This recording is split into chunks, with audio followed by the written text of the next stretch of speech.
Hello and welcome to the NFL Divisional round of the playoffs. I'm back alongside Kelvin Reisenfeld. Oh, you know it. And we're ready to get diving into this. We're going to start with a recap. We're going to go over predictions. Let's get it going right away. We got the 6 winners right here from the 6 scores last week. Why don't you start us off with the Bills versus the Colts? Props to the Colts. They played a great game, and honestly, it all came down to one play. If Xavier Rhodes makes that interception in the end zone, the Colts are winning that game still. Could be a completely different outcome. You got to love that young defense. Got a lot of promise for the Colts' future, especially because the Bills were hot the past couple weeks. I think Kerstetter and I thought that this game was going to be a little bit more of a blowout than we thought. So good for them. I think that the Bills are rolling, though. The Colts, they have a very good nucleus of running backs. They've got 3 running backs that are all very different from each other, complement each other, and they offer different looks for the Colts. I think that that's going to look really good with a different quarterback next year. I don't think Phillip Rivers will come back. I wouldn't be surprised if he retires or he ends up somewhere else. But looking at quarterbacks that are on the market, I would like Stafford there. I'd like Deshaun Watson. I don't think he'll go there because it's a divisional rival. But Stafford's available. Stafford's looking for a team like that needs a quarterback ready to go. I think the Colts will be fun for a few years to come. It's going to be interesting, too, to see what Jimmy G ends up doing there in San Francisco. Jimmy G could be on his way out. Matt Ryan is, on the end of his career here a little bit. I don't know if the Colts can really afford that cap space, but plenty of names out there ready. In terms of the Bills, they won last week, obviously 27-24. I got what they did right, what they did wrong, what they did right. Josh Allen had 324 yards, 2 touchdowns. Diggs had 128 of those yards and a touchdown, and Cole Beasley had 7 snags. Now what they did wrong, now this is actually interesting because the wrong outweighs the right. They gave up nearly 500 yards of offense to the Colts. They were averaging giving up 6.2 yards per play.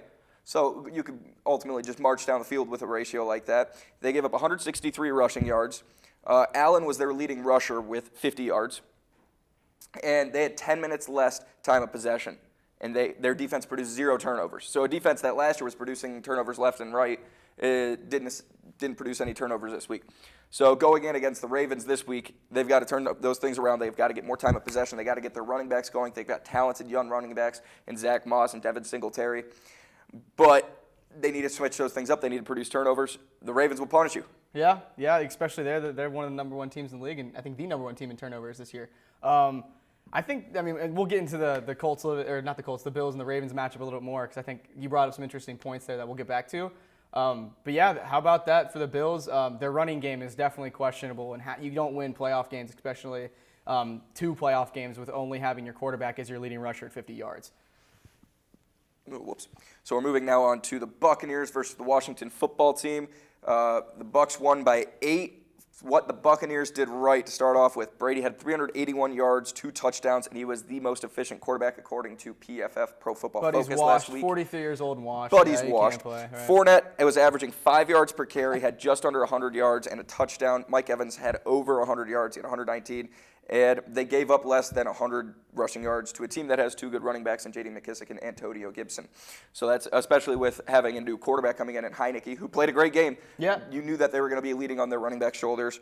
Buccaneers shut them down. What they did wrong is they gave up 3 sacks, and this is something to note that Washington has one of the best young defensive lines in the game, if not the best young defensive line in the They gave up 3 sacks. They were under 50% on 3rd down. They went 6 for 14, and they had 1 fumble. And again, this Washington defense is a force to be reckoned with. So these are it's a bit of a reach, but that's what I got for what the Bucs need to do. They still need to clean it up.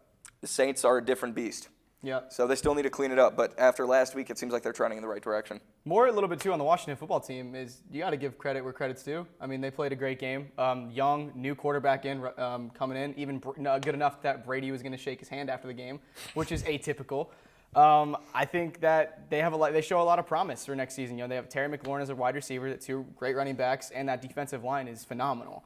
If they are able to get a solid quarterback and maybe beef up that offensive line a little bit, there's no reason this team couldn't be a 9-7 team next year.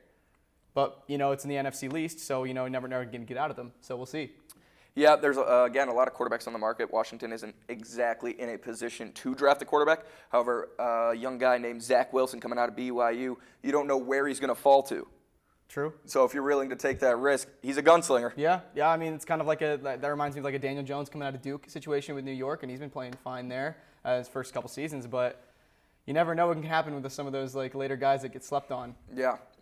Now we got the Saints and the Bears. The Saints won 21-9. Why don't you take it away for this one? I mean, honestly, the game in itself was exactly what I expected it was going to be. The Bears' offense was nowhere to be seen, per usual, as all season has been. They've relied on their special teams and their defense to pick up the bulk of the work. The Saints, however, didn't really impress me a whole lot. I mean, they got the job done against a playoff team, so you get a playoff win, take that for what it's worth. But I think that they probably should have put up a little bit more points up against the Bears. Granted, they have a good defense, but it just kind of seems that they did kind of let the Bears hang around a little too long in that game for my liking. But at the end of the day, they got the dub. Yeah, the Saints were moving the ball well. They just couldn't put up points. I personally am not worried about the Saints in the playoffs in terms of I'm not worried they're losing. I'm not worried they're trending in the wrong direction. Michael Thomas came back after 4 weeks out, and he put up 77 yards, got his first touchdown of the year. So, that's crazy. He's been battling injuries all year. He comes back. He looks like the best receiver on the team right when he's back in the playoffs. Alvin Kamara had another efficient day. Drew Brees looked like he was doing enough. He's not going to be the superstar that he was, but he's doing enough to help the rest of that team. What they did right, they held Chicago to less than 200 yards passing, less than 250 total, when David Montgomery was coming in as maybe the hottest back in the league, barring the last 4 or 5 games, outside of people named Derrick Henry. Yeah. The Bears were 1 for 10 on third down, and they almost doubled the time of possession of the Bears. And they had 385 offensive yards. So this looks like something that should have been more than a 12-point game. Obviously, the last play of the game was a Jimmy Graham one-handed touchdown, a little throwback from the Saints, and that made it closer. Closer. It was still the most lopsided game of the week. What they did wrong, they produced 0 turnovers against a very turnover-prone team in Mitch Trubisky. Mitch Trubisky has been playing better, but he's still prone to throwing an interception or two. They didn't produce any fumbles, and they gave up a sack. They also got one. They allowed one. This was something, again, where I had to make a reach for something they did wrong because they really did play a great football game against a very good defense. Yeah, you summed it up well. I love that. So next, we're moving on to the recap of the Rams and the Seahawks. Now, this was I wasn't surprised. A lot of people were saying, a lot of people, some of them sitting next to me, were saying that the Seahawks were going to win this game. I had a lot of faith in this Rams team. Hold on. I said that they were going to cover. They did. I just took the Seahawks to win, but they did not. All right. I know. I'm just making sure. All right. But the Rams, I think, are a team that I put as a dark horse to win the NFC because that defense is that good, and Jared Goff has potential. He just needs to be a precision passer. He doesn't need to throw the bombs, but last week, obviously, he's coming off the thumb injury. He didn't. What the Rams did right last week against the Seahawks, Cam Akers had close to 200 yards total. Russell Wilson, less than 200 yards throwing. They outgained the Seahawks in every dimension. They had 5 sacks because that Rams defense is disgusting. And Seattle went 2 for 14 on third down, and they had 2 turnovers. Yeah. What they did wrong is they did not even improve much on the 2 for 14 on third down. They went 3 for 15 on third down. They allowed 3 sacks, and Jared Goff only had 155 yards. So moving on against a team like Green Bay, yeah, sure, their defense is good. That offense needs to get a passing game going. Have to. And like you said, Jared Goff was coming off of that thumb injury. He didn't even start that game. One play in. Right. First one, hopefully. I did another update on that injury report on, can't even think of his name right now. Yeah. But hopefully he's all right. Anyway, I think that, I was a victim, I think, of what a lot of people were this season with the Seahawks. And I just kept all season just, saying that, they're going to put the pieces together. They're going to start gelling. The postseason comes around. Pete Carroll's going to get these boys into action. It ended up happening. They only put up 20 points to a Rams team starting with a quarterback who comes off a thumb surgery, and they give up 30 points. And they gave up almost 200 yards on the ground to a runner who hasn't had more than 5 rushing games with over 100 yards this season. He's come in his own in the second half of the season, but you're right. He's still. How do you give that up? I just don't understand how you give that up in a playoff game, especially when you signed Carlos Dunlap earlier this season to beef up that defensive line a little bit and then just lay an egg like that. Their defense definitely stepped up in the second half of the season, the Seahawks, but their offense just completely plateaued. Which is not expected at all. I mean, Russell Wilson had one of the best starts of all time to this season, and the wheels on the bus just kind of fell off. Yeah, it was comparable to 2012 Peyton Manning, who was one of the best offenses and one of the best well-oiled machines we've ever seen in the NFL. And Russell Wilson was averaging better statistics than Peyton Manning through 5-6 games. And then, their offense, the wheels fell off. They relied on DK Metcalf too much. Chris Carson was hurt. They came way too one-dimensional. Yeah. That was what the end of the day was. Their offensive line wasn't good enough, and Russell Wilson is not the same scrambler he was when he first came in the league. He was getting hit a lot this season, Yeah. too, and that did not change with 5 sacks, obviously. No. Moving on to Ravens versus the Titans. I'll let you take it away for the recap. No, I mean, the resounding reason why the Ravens won this game is you stopped Derrick Henry. 18 attempts, 44 yards. And previously, he was putting up 250 yards, 98, 147, 215. One of the most dominant rushers all season. And you stopped them, you stopped him, you stopped the Titans, and that's what ended up happening. They win by 7 points. They cover the spread. Good for the Ravens. They got a big test that's coming up this week, though. Derrick Henry, prior to this game, actually had the best 20-game running span in the history of the NFL, Yeah. and it was by about 300 yards. So it wasn't even close. In the last 20 games, he had 2,600 yards. So that's something that's absolutely ridiculous. Ravens, coming into this game, were the only team in the playoffs to not overcome an at least 10-point deficit, and they started this game out 10-0. That stat flew up. I thought it was over. Kelvin and I were even texting saying the Titans are running the table. Here we go. Shout out to Lamar Jackson, who I even said, I think it was last week to you, that he can't play from when he's down. And sure enough, that's exactly what happened. He opens up that one drive with a 50-yard touchdown run where he just ran past everybody. He proved that they can play, at least a little bit from behind. But, yeah, you're definitely right. They've got a different beast this week in the Bills that they're playing. Redemption game for Lamar, too, from last year and getting that Titans. Yeah. Taking them out. Yeah. We're going to get to the Browns-Steelers in a second, what the Ravens did right and wrong. The Ravens had 401 yards, 236 of those were rushing. The Titans were 4 for 12 on third down, and the Ravens were above 50% on third down. Tannehill had less than 165 yards, and you already covered Derrick Henry with 44 yards.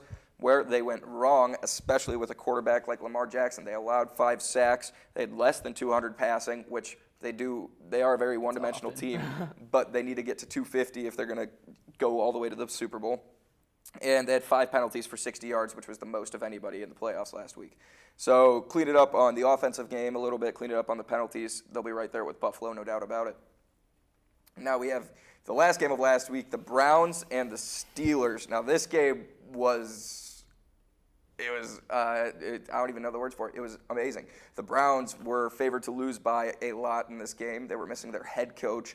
The Browns hadn't won a playoff game, I believe, since 1993.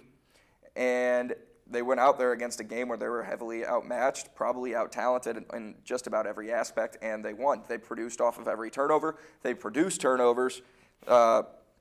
Baker Mayfield had over 250 yards. He had 3 touchdowns. He was very efficient. Chubb and Hunt had 120 yards combined. They had 5 turnovers, 4 interceptions, did not give up a sack, and they held Connor to less than 40 yards, the best running back in a Steelers uniform. However, the Browns did give up 500 yards and 4 touchdowns through the air with Big Ben. Granted, they were going to be throwing the ball a lot no matter what, and then they fell behind, so that just re-emphasized how much they were going to throw it. Big Ben set a passing record for most attempts in a game with 68. Juju had 160 yards, and they allowed 8 for 15 on third down against the Steelers, even though at numerous points during the game it was a blowout. So the Browns have to, even though it was a great game, they're doing their thing, they still have a lot to improve on if they're going to beat the Chiefs. Kelvin, let's hear your take.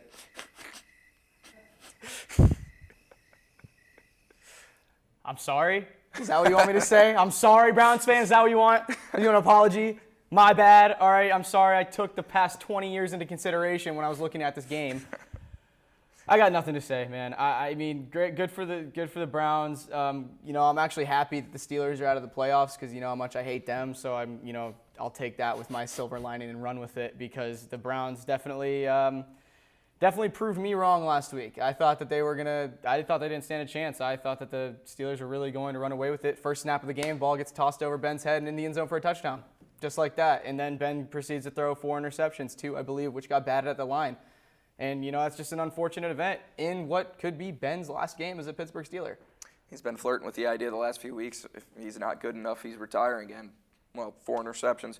He also led the league this year in passes deflected at the line of scrimmage. Right. So, and he's Big Ben. Yeah, that shouldn't be 6'4", happening. he's Yeah, 6'4". He's, it's not like he's short like Russell Wilson. He should be tall enough to get it over the line. So, a lot going on with the Steelers. Congrats to all the teams that advanced. Congrats to the Browns' first win in a very long time. Yeah, great. They now have 2 playoff wins since the Lions have had one, so that's how I feel about that.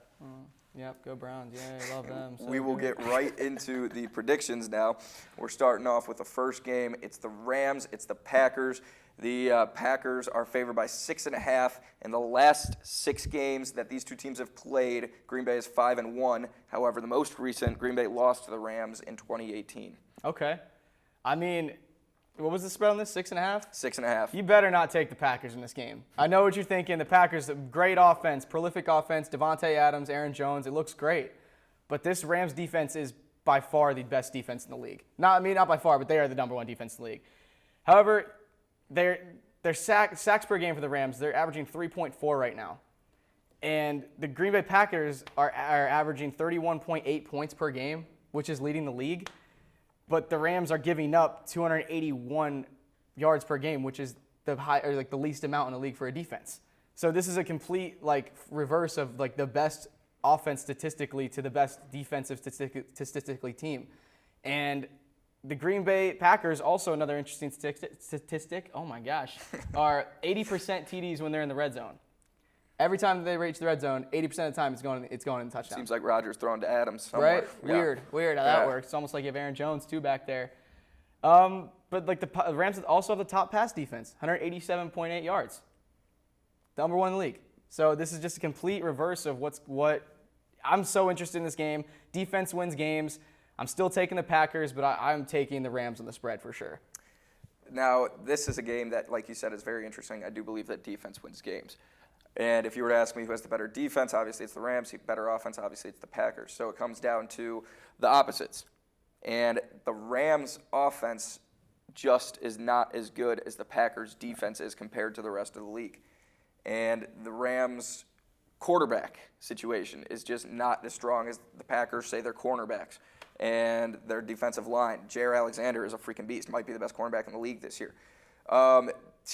Man, this is a tough one to call. Cold night in Lambeau, I got to go with the Packers, so that's where my take is, because Green Bay's very good in Lambeau, very good in the playoffs when it runs through Lambeau. And the cold. I really do want to take the Rams. I just can't pull myself to do it. The Rams are coming in hot. They've got a sweet defense. I think this is a low-scoring game. I'd be surprised if the Packers put up 30 points or more. I think it's a low-scoring game. A lot of running going on. Maybe Cam Akers is able to keep it close, but that's my take for that. So it's going to be tough for an LA team to travel in the cold like that, too. I love the fact that the Packers are the only team, like you mentioned this to me last week. What other teams are built for the cold? And you look at the Saints, they're a dome team. You look at Tampa Bay, they play in Tampa. You look at Baltimore, I mean, that would probably be the best matchup weather-wise that I could think of. Maybe Buffalo in that area as well.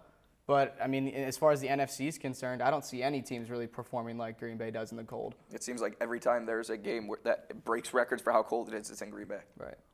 Right. So that's my take on it.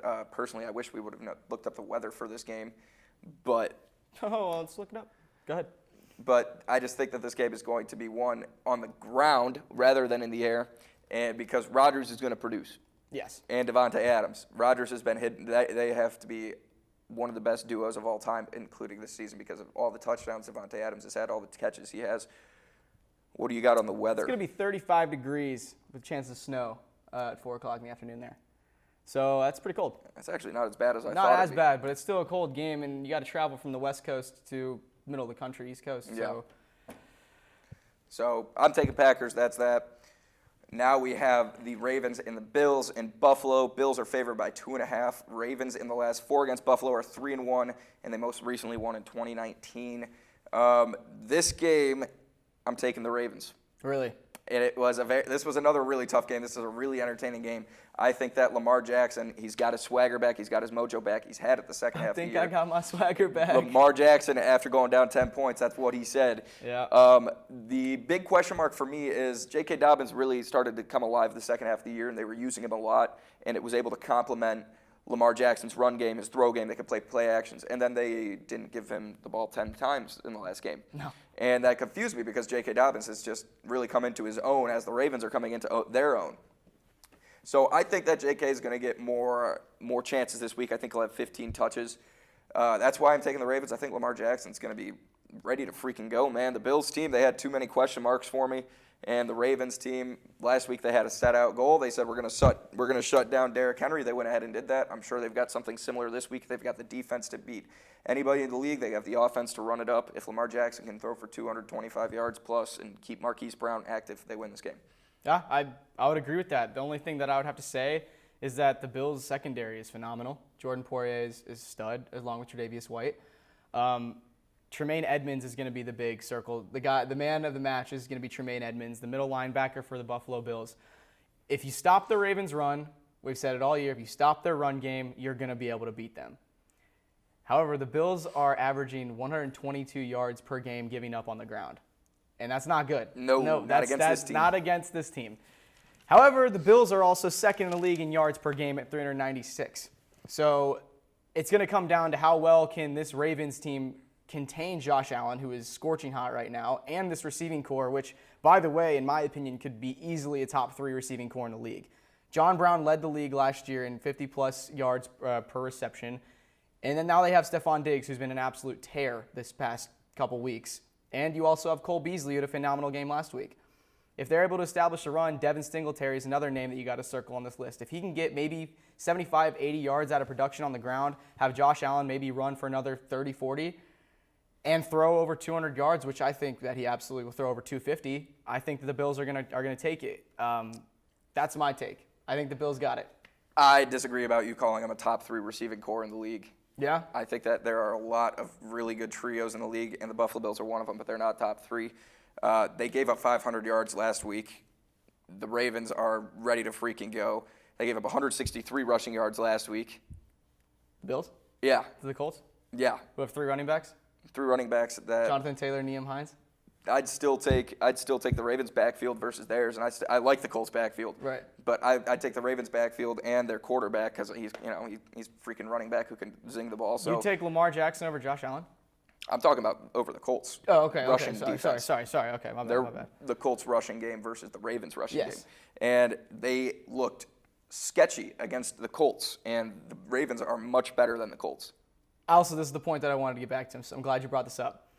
If you look at the Colts lineup compared to the Ravens, they're completely polar opposites. You have a veteran quarterback at Phillip Rivers, who's 38 years old, conducting an offense against a young Josh Allen. Now you're going to be taking a third-year quarterback, or second-year quarterback, sorry. Second-year starting quarterback. Yes, if Lamar Jackson, and playing against Josh Allen. So that veteran status that Phillip Rivers brings to the table, and that aura that he's able to provide, we actually have a chance to win this playoff game, that boosts your defensive confidence, which the Colts had top defense in this league. The Ravens also have a top defense in this league. So Josh Allen's going to be seeing similar looks, I think, that what the Colts did to him last week. I like the Bills. I don't like them on the spread at 2.5. I think that might be the most sucker bet of the week, is taking either of those. If I were going to bet at all, I think you get the most bang out of your buck for taking the Ravens money line, which I think is... There's no way that the Bills' money line is even that ridiculous It's 145. either. Yeah, it's not. That's fine. I think I heard. I don't know. I didn't So look it up or anything. if you were to take the money line on this, just pick which team you think is going to win. Yeah. Ultimately. Reiterating on that, and the polar opposites, this Ravens team is the second best defense in the league. The Rams were number 1. The Steelers were 3. They're out. This Ravens defense, I think, hasn't been getting as much hype this year because of their first half of the season when they were losing games And or they're just struggling. battling COVID, too. Yeah. So I think that's why I think the Ravens are winning this game. Man, they're good. And it's crazy, too, because the Ravens actually, if you remember, their first show was my Super Bowl predictions. And Halfway through, I was giving you crap, I man. know. Here we are. At a chance to go to the AFC Championship to potentially play the Chiefs, which would be an awesome game. I would love to see Lamar Jackson, Patrick Mahomes. Don't get me wrong. Hot Lamar Jackson right now, yeah. I just think that this Bills team, they fell short last year.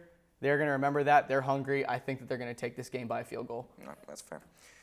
Now we have the Chiefs and the Browns. Go ahead. Now you're starting this one off. I'm not even going to say anything bad about the Browns. I got nothing in my arsenal. I will say that the Chiefs' number 1 offense in the league. 415 yards per game. Gross. Disgusting. Their defense is absolutely going to be able to contain Baker Mayfield, and Frank Clark is probably going to be able to bust a little more holes in that offensive line, maybe expose Nick Chubb and Kareem Hunt, maybe sedate them a little bit and not let them go off the way that they do usually. The Browns are similar to the Ravens. You stop the run, you're going to win the game. Because Baker Mayfield, I still don't trust him at quarterback, especially in this type of game. This is going to be the biggest game he's ever played in his career. I forgot to mention to you, you didn't take your take, so this makes it better. Chiefs are favored by 10. Yeah. Chiefs have won 3 of the last 4 meetings, most recently in 2018. It's just so tough to take any team by 10 points in a playoff game. But if I were going to do it, I would do it against the Browns. So, I mean, I think that the Chiefs are going to win this game. It'd be interesting to see if they win by a touchdown, but I think that they're probably going to win by 13, 14 points. But I wouldn't bet on it. I would take the Chiefs to win, not on the spread.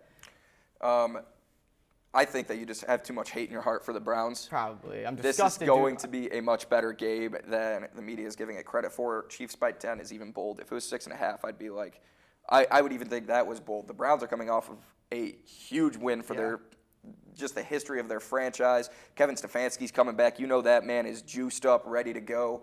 This Browns team is different than what they were. They beat the Pittsburgh Steelers in Pittsburgh in a playoff game. Who draws that up? That doesn't happen. With no head coach. With, some guy calling plays for the first time in his life, just calling HB dive every time to Nick Chubb and Kareem Hunt.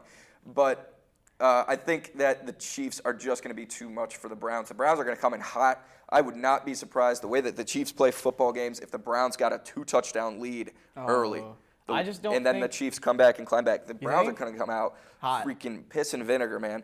Baker Mayfield's going to come out. They're going to come out with all the tricks in the book. They're throwing everything in the kitchen sink. Their offense is really fun to watch.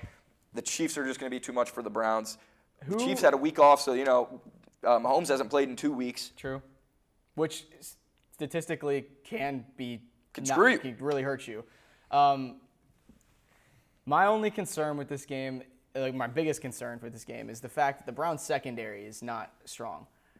It's not that great. And you have Tyreek Hill, Sammy Watkins that you got to be throwing the ball to, along with Travis Kelce, who led the league in receptions in receiving yards as a tight end. And Hardman, who runs a sub-4.5 40. And then you also have Le'Veon Bell. Maybe you guys have heard of him. And Clyde Edwards-Helaire. I just think their offense is too stacked against their defense. If Myles Garrett is able to put pressure on Patrick Mahomes this whole game, he gives them a chance. I'll give them that. If the Browns are able to put pressure on Mahomes, not give him time to throw in the pocket, they do genuinely have a chance because the Browns' running game is not going to be going anywhere. They will still – Kareem Hunt and Nick Chubb will both have over 80 yards, I think, this game. Maybe not Kareem Hunt compared to last game, but Nick Chubb is easily going to have 100 yards by himself, I think.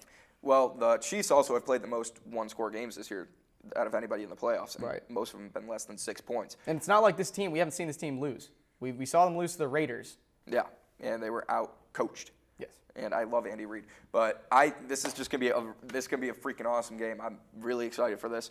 The Browns going to Kansas City, obviously that's tough. Going to the Pittsburgh ain't no – Fun fact, too, the Chiefs are minus 500 on this money line and the Browns are plus 400. So that's a pretty juicy If you're bet. a Browns fan, hammer it. But that's all. We'll get one for that one. We're moving on to the last game of the week. Saints are favored by 3. Saints have won 5 of their last 6 meetings, including 2 straight years of sweeping the Tampa Bay Buccaneers. And I'm taking the Saints. I'm taking them outright. The Buccaneers in 2 games this year put up 29 points against the Saints. The Saints put up an absolute points against the Bucs this year. The Saints were everything the Bucs weren't when they played each other. I'm taking the Saints. Minus 3? Oh, yeah, easily. Easily. Oh, yeah. All right, let me lay this on you. Bucs 30.8 points per game, 3rd in the league. Saints 29.6, 5th. Red zone touchdown percentage. The Saints are 5th at 72.22. The Bucs are at 65.15. The biggest thing for me is the passing yards per game, which the Bucs are 2nd in the league at 293 yards, and the Saints are 19th at 236. Granted, Michael Thomas is out all year, so that's probably a little bit reason for that. And the other big factor, too, is the rush defense. The Buccaneers have statistically the best rush defense in the league. They're only giving up 80 yards on the ground per game, which is phenomenal. If you're able to slow down Alvin Kamara coming out of the backfield, then you give yourself a great chance to beat the Saints. I know he plays in the slot a lot, however, so, I mean, it's going to be interesting to see that. As far as the injuries report is concerned, I believe the Bucs are without a Ronald Jones this week. Even if he was, he wouldn't be 100%. And Mike Evans and Chris Godwin both got roughed up in their game last week, but I believe they're both active as of now. So it's going to be a tough one for Tom Brady. And Tom Brady's all-time record in the playoffs is 30-11, by the way, and Drew Brees is 9-8. All-time, Tom Brady and Drew Brees have faced off. Drew Brees is 5-2 against Tom Brady with those 2 wins that they've had this season. So before this season, they're 3-2. He sweeps him twice again this year. He's 5-2 against Tom Brady. I'm still taking the Bucs. So even with the Patriots, he still had a winning record against him when the Patriots Yes. had the best dynasty of all time. Yes. What makes you think the Bucs are going to win this game? Like, why do you think that they will actually be better than the Saints? I just think that it's Tom Brady, one of Tom Brady's last years. And it's one of his last legitimate chances of him making the Super Bowl or in playoffs. I'm not betting against him, that's for sure. Another reason, too, is that the Bucs are one of the highest teams in averaging sacks per game. They're averaging 3 sacks a game. If Drew Brees gets hit hard this game and he goes down, the Saints don't have Taysom Hill as their backup. He's out. So they're going to be playing with Jameis Winston. Taysom Hill's out? Yes. I did not know that. So if Drew Brees goes down, interesting enough, Jameis Winston will be playing against his former team. LASIK eye surgery, Right. Jameis Winston will Yes. throw for 300 yards. Don't care what quarter he comes in. So I don't know. This game, I think, is potential of game of the year for sure about to come up, and I will stick to that. But I think the Bucs are going to take it away after getting absolutely humiliated last time they played this team, only putting up 3 points. Tom Brady's going to be playing with a chip on his shoulder. Go Bucs. That I just cannot. It's like if Ohio State played Alabama again, and the first time it wasn't too far off of what the Saints and the Bucs did. Okay, Ohio State was obviously outbeaten. Actually, if you had like 15 points to what the Saints did, it'd be the same. The Bucs were obviously outclassed. Alabama steamrolled them. If they played again and Ohio State lost what they lost to them, 36-3, would you really take Ohio State in Game 3? Justin Fields last year at Ohio State, he's heating up at the right time. Well, I mean, you're also trying to quantify Justin Fields to Tom Brady, which I'm not even going to talk about. To you Ohio State fan. No, I'm just giving an example. I hear you, and it's just, I just don't see the Saints being able to do it, especially with what they did against. If they put up 21 points to the Bears, I don't think they're going to be able to put up. I mean, they did it earlier this season, granted that, but I don't think they're going to be able to put up more than 24 points against the Bucs. I think, like you even said last week, you said this personally to me last week, and I called you out for it because this is something I'd said. This Bucs team has been gelling all season. They started off really slow. They started off, brand new, trying to put pieces here, put pieces there, trying to get something to work. Rob Gronkowski is tight end, coming back. Tom Brady getting back together at that link. Antonio Brown gets added midway through this season. Chris Godwin and Mike Evans trying to balance out those receiving. Antonio Brown, by the way, is the longest streak of without drop passes in the postseason at 40 catches. So Antonio Brown's a beast, by the way, still, especially in the postseason. I love this receiving core. I think they could have next to the Chiefs, the best receiving core in the league. I really can't disagree with that. Honestly, I would even argue that the Bucs could be number one. I mean, when you're looking left, right, center, anywhere, and you just have somebody that could be wide receiver 1 or tight end 1 and Gronk anywhere in the league, right. I think that's something that's just ridiculous to the point where I do agree. This game is going to be a freaking Evander Holyfield versus Mike Tyson. I mean, there's going to be chippy. It's going to be full of hits. It's going to be. I'm just. Speaking excited. of another interesting fact. Great. Saints. There's only one team in the league that have given up more penalty yards than the Saints have. Give it up in terms of self-discipline. Yes, self-discipline. Okay. Guess what that one team is below the Saints? The Jets. The Jacksonville Jaguars. Oh. The Saints are giving up 60 yards per game in penalties. They got to clean it up. They got to clean it up. They're a scrappy team. That's the way Sean Payton likes to play. They like to hit hard. Yeah, they do. That's another thing to bring up. Tom Brady's 43. He gets crunched by Cam Jordan. It ain't going to be pretty. No. Might see some dust fly out of him. Yeah. Some artifacts. Might disappear. Put him in a museum. Yeah. I don't know. And then, oh, man, this is just going to be a great game. Can't wait for it. This might be the last time we ever see a Tom Brady-Drew Brees matchup as well, as we know Drew Brees is flirting with retirement. Yeah. So there's that, too. I mean, Tom Brady, Drew Brees, you can't draw it up much better than that. Yeah. I can't wait. But that's all we got for this week. We hope everybody enjoys the show. From my partner, Kelvin Reisenfeld. Tune in and watch some football this weekend. Got a lot of good games. Yes, sir.